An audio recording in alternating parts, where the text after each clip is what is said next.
Intimidade com Deus não é apenas um desejo, é uma promessa.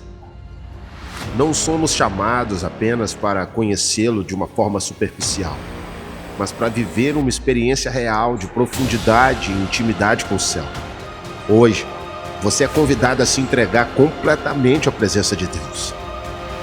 Vamos viver juntos um tempo de intimidade com o nosso Pai. Levante-se, abra o seu coração e se prepare. É tempo de intimidade com o céu.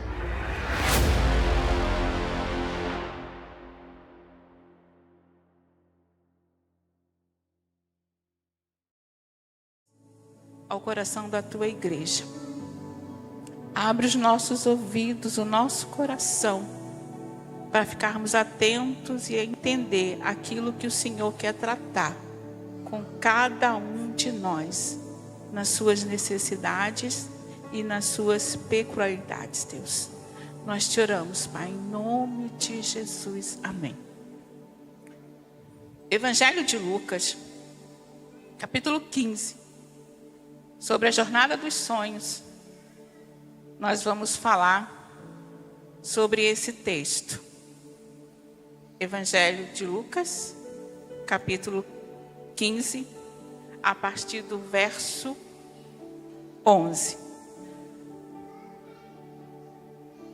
Diz assim: certo homem tinha 2 filhos. O mais moço deles disse ao pai: Pai, dá-me a parte que me cabe dos bens. E ele lhes repartiu os haveres.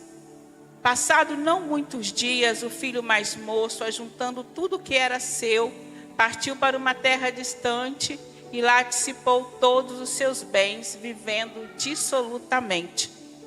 Depois de ter consumido tudo, sobreveio àquele país uma grande fome e ele começou a passar necessidade.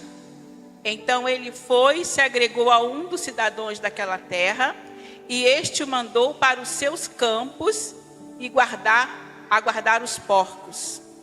Ali desejava ele fartar-se das alfarrobas que os porcos comiam, mas ninguém lhe dava nada. Então, caindo em si, disse: Quantos trabalhadores de meu pai têm pão com fartura, e eu aqui morrendo de fome? Levantar-me-ei e irei ter com meu pai, e lhe direi: Pai, pequei contra o céu e diante de ti. Já não sou digno de ser chamado teu filho. Trata-me como um dos seus trabalhadores. E levantando-se foi para o seu pai. Vinha ele ainda longe quando seu pai o avistou, e compadecido dele, correndo, o abraçou e beijou. E o filho lhe disse: Pai, pequei contra o céu e diante de ti, já não sou digno de ser chamado teu filho. E o pai, porém, disse aos seus servos: Trazei depressa a melhor roupa, vestiu, pondes-lhe um anel no dedo e sandália nos pés. Trazei também e matai o novilho cevado. Comamos e nos regozijemo-nos, porque este meu filho estava morto e reviveu, estava perdido e foi achado. E começaram a regozijar-se. Ora, o filho mais velho estivera no campo, e quando voltava, ao aproximar-se da casa, ouviu a música e as danças, e chamou um dos seus criados e lhe perguntou o que era aquilo. E ele informou: Veio teu irmão, e teu pai mandou matar um novilho cevado, porque o recuperou com saúde. E ele se indignou e não queria entrar. Saindo, porém, o pai o procurava conciliá-lo. Mas ele respondeu ao seu pai: Há tantos anos que eu te sirvo, sem jamais transgredir uma ordem tua, e nunca me deste um cabrito sequer para alegrar-se com meus amigos. Vindo, porém, este teu filho, que desperdiçou os teus bens com meretrizes, tu mandaste matar para ele o novilho cevado. Então lhe respondeu o pai: Meu filho, tu sempre estás comigo, Tudo que é meu é teu. Entretanto, era preciso que nos regozijássemos e nos alegrássemos, porque este teu irmão estava morto e reviveu. Estava perdido e foi achado. Amém? Então, na jornada dos sonhos, e acho que o pastor já falou sobre isso, mas eu vou falar novamente. O sonho em seu sentido restrito é uma experiência da mente que ocorre durante o período do sono. Geralmente, a fase conhecida do sono como REM, que é uma sigla em inglês para movimentação rápida dos olhos, e é durante essa fase, esse momento do seu sono, que ocorrem os sonhos. Pelo menos nos adultos foi assim. Então, quando o pastor começou aqui a série, eu fiquei pensando, é sonho de dormir? Ou é um sonho que você quer alguma coisa, que você almeja, quer conquistar uma coisa? E Freud, em 1900, deu um caráter psicanalítico à matéria. Ele já havia escrito um livro sobre isso, mas ele fez investidas completamente novas, definindo o conteúdo de sonho, geralmente com algo que você deseja realizar. O sonho é um desejo de realizar algo. E é sobre isso que nós queremos falar. De sonhos como a realização de um desejo. Se você perguntar qual é o meu sonho, eu diria que o meu sonho hoje é ver os meus filhos na presença do Senhor, é ver os meus filhos caminhando, virando homens e mulheres bem-sucedidos, sendo servos fiéis do Senhor. E meu sonho é ter vida longa, com saúde, para poder presenciar essas coisas. Esse é o meu sonho. Não é um sonho de uma casa, de um carro, nada dessas coisas. Porque esses tesouros vão ficar tudo aqui, e a ferrugem e a terra vão comer. Na parábola do filho pródigo, vemos dentro dessa família, e isso acontece muito nas famílias, né? E dentro dessa família não foi diferente. Ali haviam 2 filhos, tinha um mais velho e tinha o que era mais novo. E esses 2 filhos viviam com seu pai, porque a Bíblia aqui faz questão de enfatizar que era um pai e 2 filhos. Porque esse pai aqui não é um pai qualquer. É um pai que representa a imagem daquele Pai Celestial. Por isso, eu acho que a Bíblia faz questão de mencionar e nominar que esse pai tinha 2 filhos. E nesses 2 filhos, eles trabalhavam, viviam com seu pai. Mas tinha um filho bem sonhador. José sonhava, dormia e tinha sonhos. Diferente desse. Esse aqui planejava, ansiava de um dia viver a sua própria vida. Esse era o sonho dele. Quero ir embora da casa do meu pai, quero largar isso aqui, quero sair dessa cidade, quero sair desse país. Eu acho que ele passou algum tempo planejando isso. E esse dia chegou. E aí ele vira para o seu pai e diz: pai, eu quero parte da minha herança. Isso aí também não é meu? O pai que lutou, trabalhou a vida inteira, agora chega seu filho, né? E diz: pai, eu quero parte da minha herança. Mas não é para mim construir uma vida aqui perto do Senhor, não. Eu quero. E pegou a sua herança. E aí ele vai para uma terra distante. Distante dos olhos do seu pai. Mas não longe do coração daquele pai, né? Pegar a herança na qual ele tinha direito e ir embora para uma terra distante. Então, se nós fôssemos dar um tema para a nossa mensagem, seria: quando um sonho pode dar errado? Quando um sonho pode dar errado? Quando um sonho pode dar errado? Quando nós quebramos os princípios. As famílias, as tribos, os povos, eles têm os seus próprios princípios, os seus próprios hábitos, a sua própria cultura, e cada um deles vive dentro daquilo ali. Mas quando a gente quebra esses princípios, as coisas não vão dar certo. E esse filho, ele quebra um princípio, ao meu ver, muito importante que foi dado a Moisés no Monte Sinai, escritos na pedra, que é Êxodo capítulo 20, versículo 2. Honra o teu pai e a tua mãe, para que te vá bem e te prolongue os dias na terra. Efésios 6, 2 também vai dizer sobre isso. Honra o teu pai. E o que é honrar o seu pai? É demonstrar respeito, é ter cuidado e gratidão pelos pais ao longo da vida adulta. E esse filho não teve nenhum cuidado com esse pai, nenhum respeito com ele, e disse: eu quero ir embora, eu vou me embora e vou seguir a minha vida. O ato de honrar aos pais e obedecer abrange quando é criança. A criança precisa obedecer aos seus pais. E quando adulto, ouvir os seus conselhos. E quando idosos, cuidar de seus pais. Quantos hoje estão quebrando esses princípios em sua vida? Estão de ladeira abaixo. Quem quebra princípio está de ladeira abaixo.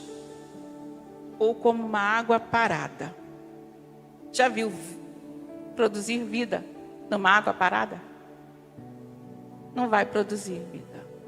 Então, os quebradores de princípio, eles vão de ladeira abaixo ou vão ficar como uma água parada. Tem gente que vai, tem gente que fica, tem gente que vai, tem gente que fica, e que não está honrando a palavra dada, ao compromisso firmado, aos seus superiores, e por aí vai. Quantas pessoas que não honram o compromisso dado, a sua palavra empenhada. E essas pessoas vão e vêm, e as suas vidas vão ficando naquele mesmo marasmo. Então, queridos, os seus sonhos podem dar errado, os seus projetos podem dar errado, quando você não atenta para os princípios. O que a Bíblia diz? Deixará o pai, deixará o filho seu pai e a sua mãe e vai unir-se à sua esposa. A Bíblia não diz que o filho tem que abandonar o seu pai, que partir por uma terra estranha. O princípio é, o filho vai unir-se à sua esposa, aí ele deixa o pai e a sua mãe. Então esse princípio da honra, ele é muito importante. Para quem quer ser bem-sucedido na vida, quem quer estar debaixo da bênção, precisa ter esse princípio de honrar. Honrar o seu líder, honrar o seu chefe, honrar o seu superior. É honra. Ele está acima de você. Deus o coloca como autoridade sobre a sua vida. Então você precisa honrá-lo. Honrar é cuidar, é respeitar. E quantos não têm, respeitam e não cuidam. O segundo, quando um sonho pode dar errado? Quando você faz as coisas, quando não se faz as coisas certas, os seus sonhos não vão dar certo. Então, quando é que seu sonho pode dar errado? Quando você começa fazendo coisas erradas. Você já começa de uma maneira errada. Então, certamente, muito provavelmente, pode não dar certo. Quando não há planejamento, quando não se emprega esforço, queridos. Os nossos projetos, nossos sonhos, aquilo que você deseja para a sua vida, você precisa pegar esforço nele. Às vezes você vai dizer, eu quero trabalhar, mas você não se prepara, você não procura trabalho, você não fala com ninguém, você quer dormir até meio-dia. Então, é preciso empregar esforço. E quando as coisas começam erradas, certamente tem uma grande porcentagem dessas coisas terminarem mal. O filho pródigo não fez a escolha certa, não fez nenhum investimento, não procurou um trabalho. O que esse rapaz faz? Ele vira para o seu pai, versículo 13 e 14 diz: passando não muitos dias, o filho mais moço ajuntou tudo que era seu e partiu para uma terra distante. E lá dissipou todos os seus bens, vivendo dissolutamente. Depois de ter consumido tudo, sobreveio àquele país uma grande fome e ele começou a passar necessidade. Ele tinha uma herança no bolso. E não devia ser pequena, deveria ser uma boa herança. Ele poderia começar o negócio, investir o seu dinheiro. Mas o que ele faz? Ele gasta tudo que ele tinha em bebedeiras, com mulheres. Ele não fez nenhum planejamento para sair de casa, para montar um novo negócio, para dar continuidade agora. O pai tinha uma herança, agora eu tenho isso aqui, eu estou construindo isso aqui, eu construí isso aqui porque o meu pai me deu um grande pontapé inicial para fazer esse negócio acontecer. Não, ele pegou o seu dinheiro, o dinheiro do pai, de uma vida de trabalho, e ele simplesmente gastou. E agora ele está sofrendo os danos, as consequências das suas inconsequências. Ele sofre agora os erros da sua escolha. Aquilo que era sonho vira um pesadelo na vida dele. Longe de casa, sem família, sem apoio, sem ninguém. E o versículo aqui diz: então ele foi e se agregou a um dos cidadãos daquela terra, e este o mandou para os seus campos a guardar porcos. Era muito difícil para um judeu mexer com porcos. Ali ele desejava fartar-se das alfarrobas que os porcos comiam, mas ninguém lhe dava nada. As alfarrobas eram semente, não era uma coisa nojenta não. E elas, quando maduras, caíam das árvores e os porcos comiam. E era com aquilo ali que ele também desejava comer. Nota-se, ninguém lhe dava nada. Seus amigos, querido, são aqueles que te levam para a presença de Deus. Não são aqueles que sentam nos banquetes e vai para as farras. É muito fácil ter amigo quando tudo vai bem. Mas os verdadeiros amigos vão aparecer nessa hora da dificuldade. Então o sonho desse jovem, ele vira um pesadelo. Então, caindo em si, quando os trabalhadores de meu pai têm pão com fartura, e eu aqui pereço fome, ou morro de fome, levantar-me-ei e irei ter com meu pai, e lhe direi: pai, pequei contra o céu e diante de ti, já não sou digno de ser chamado teu filho, trata-me como um dos teus trabalhadores. E levantando-se foi para o seu pai. Ele agora começa a sair do pesadelo. Aquilo que era um sonho tornou-se um pesadelo. A gente vê isso muito em filmes. Alguns saem para acampar com aquela alegria, com aquilo tudo bonito, os namorados ali felizes da vida, e vai acontecendo e aquilo vira um pesadelo. Isso acontece muito em filme. Mas esse rapaz também viveu isso.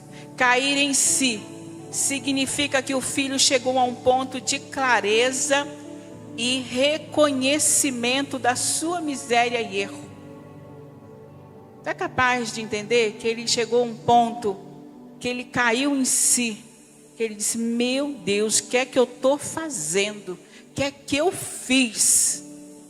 Isso aqui não é vida. Vida era o que eu tinha com o meu pai e que eu não valorizei, e que eu simplesmente, ele me deu a herança e eu queimei, eu gastei tudo. É o momento que ele sai da sua autoilusão e percebe a situação desesperadora em que se encontrava, o que leva a decidir: vou voltar para a casa do meu pai. Amados, quantos jovens você sabe que abandonou a casa do pai? Há poucos dias nós fomos testemunha disso. De quantos jovens perderam as suas vidas porque abandonou o conselho de um pai para viver um sonho que acabou em tragédia, em morte, em destruição. Quantas famílias também não se perderam ali, perderam a alegria. E esse rapaz, ele toma esta decisão. Para ele houve tempo. E a gente ouve pelos relatos que alguns se arrependeram, mas foi tarde demais. Não tinha mais jeito. Então ele reconhece o seu erro.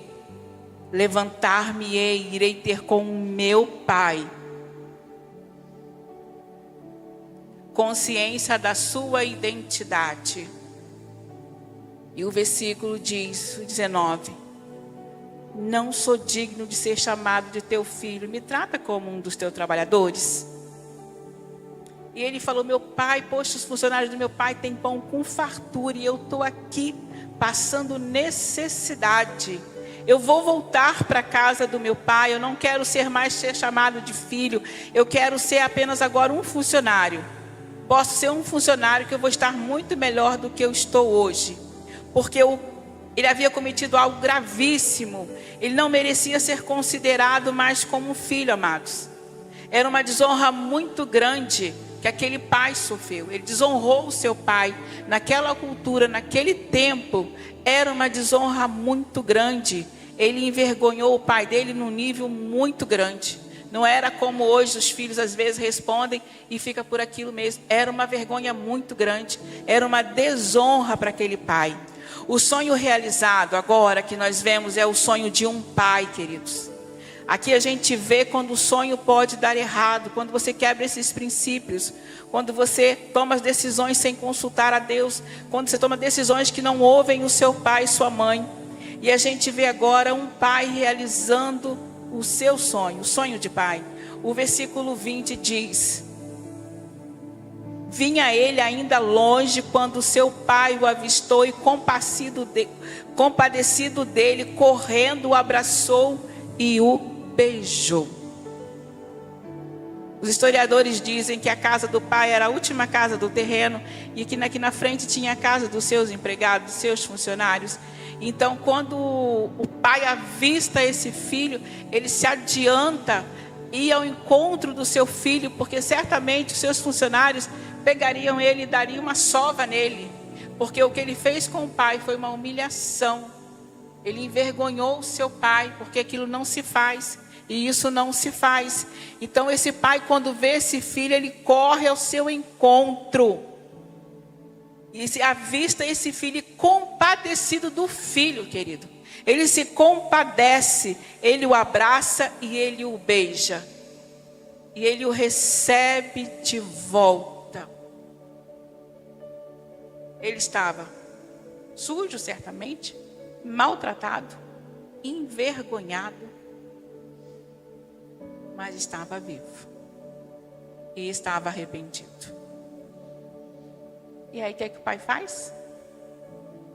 Faz festa, veste roupas novas, coloca anel em seu dedo, sandálias em seus pés, e chama seus vizinhos, seus amigos, seus funcionários, e manda matar um novilho cevado, para alegrarem-se e regozijarem-se, porque este meu filho estava morto e agora ele vive. Queridos, esse filho estava morto e agora ele vive. E os filhos saem e às vezes seus pais recebem só os seus corpos. E é a situação que nem o corpo recebe. Porque não honra. A parábola podia terminar aqui, no versículo 24. Quando ele diz: porque este meu filho estava morto e reviveu, estava perdido e foi achado. E começaram a regozijar-se. Mas a Bíblia faz questão de nos falar de um outro filho. E ela continua. E agora ela fala de um outro filho. De um filho que ficou na casa do pai. Que não foi embora. Mas que a gente também percebe pelas palavras dele que ele não estava muito feliz. E também não ficou muito feliz com a volta do seu irmão.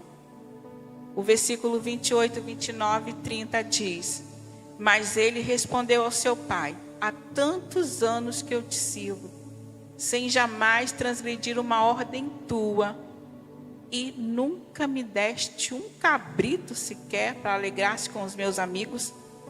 Vindo, porém, este teu filho que desperdiçou os seus bens meretrizes, tu mataste para ele um novilho cevado. E então ele respondeu, o pai: meu filho, tu sempre estás comigo, e o que é meu é teu. Esse filho também recebeu parte da sua herança, porque o pai, quando distribuiu a herança, distribuiu para os 2 filhos. E esse filho, ele também recebe parte da sua herança. E esse filho vive naquela casa como filho. Está lá juntamente do seu pai. Certamente recebe o amor e o cuidado do pai. Mas ele não se sente filho. Esse filho é um filho que não está se sentindo filho. E é interessante, eu tinha uma amiga que hoje está na glória, a Ilza. E ela houve um tempo que ela achava que não era filha dos pais dela. E ela sofria muito com isso. Porque ela achava que ela era tratada de maneira diferente. E que não era filha. E esse filho, ele está com a sua identidade de filho completamente apagada. Ele não entende que ele é filho. Ele não consegue perceber que ele está na casa do pai.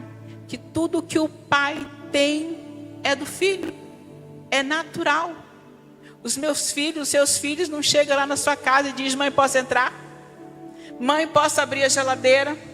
Tem um bolo lá. Quando você procura, nem tem mais. Porque filho é filho. Queridos, filho é filho. E quantos filhos estão precisando ressignificar a sua filiação?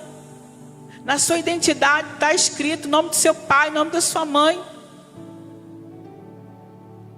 E aí você vai lá, lê o teu nome. E o meu nome é Maria Ferreira Cordeiro Monteiro de Jesus. Que a sua identidade também esteja assim.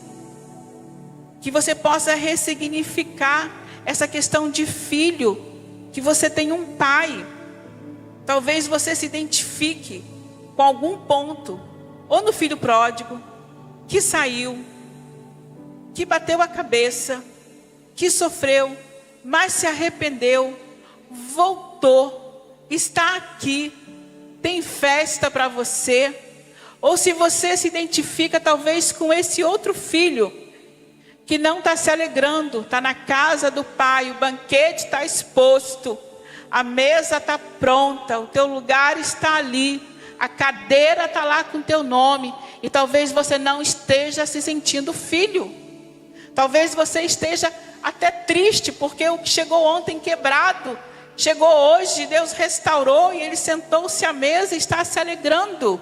As vestes foram trocadas, o anel no dedo, as sandálias foram calçadas nos seus pés. E talvez você esteja tanto tempo aqui e diz: poxa, ninguém nunca nem me olhou. Em qual situação você hoje se identifica? Hoje é dia de se arrepender. E se tem uma coisa que o filho pródigo faz, caindo em si, ele toma uma posição que vira a chave dele.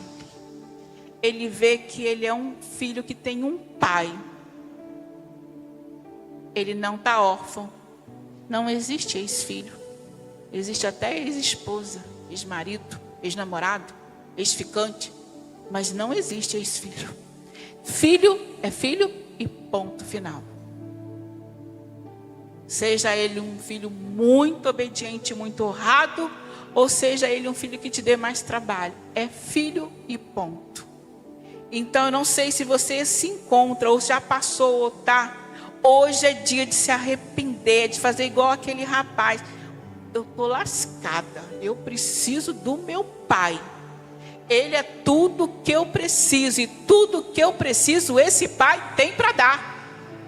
E é por isso que esse pai é um pai diferente, porque ele representa a pessoa do Senhor.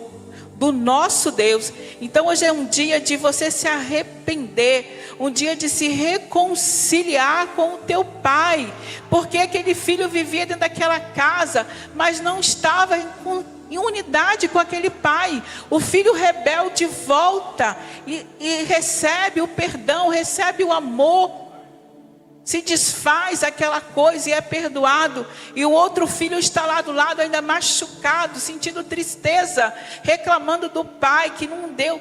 Mas querido, você é filho, fique à vontade, participe das bênçãos, ceia na mesa do Senhor, porque tu és filho amado, cuidado, zelado, não é indiferente. Tu não precisa dizer: pai, eu posso pegar uma água na geladeira? Não, querido, tu é filho, tenha liberdade com o teu pai, se reconcilie com o seu pai. É dia de ressignificar a sua identidade de filiação. É o momento de você entender, queridos, e começar a viver como filhos de Deus. Que às vezes você se relaciona com Deus como um Deus poderoso, justiço, que faz justiça, que vai me vingar, que vai fazer aquilo que eu quero, e se esquece que Ele é Pai. E se você teve um relacionamento difícil com o teu pai aqui na terra, esqueça isso. Deus não é esse ser que está sujeito a errar com você, a pecar, a cometer coisas contra você. Deus é um Deus Pai, e Ele quer cuidar, e Ele é um Pai amoroso, cuidadoso de seus filhos. E no meu pensamento, isso é eu, tá? Que Êxodo 20, versículo 12. Honre a teu pai. Eu posso fazer essa ligação a você em honrar o seu pai. A você dar honra a ele. Não viver do seu jeito, dissolutamente, dizendo que o que importa é o meu coração. Aí a gente vai chegar lá no céu, vai ter um monte de coração que não tem cabeça, não tem perna. Não se iluda, querido. Então, honre o teu pai. Sabe para quê? Para que te vá bem. Para que te prolongue os teus dias na terra. E você viva bem. E a gente fica aqui, queridos. Que Deus te abençoe. Que você possa sair daqui, como a gente cantou aqui no início. Eu vou viver uma virada. Então, que você vire realmente, viva essa virada, em nome de Jesus. Amém.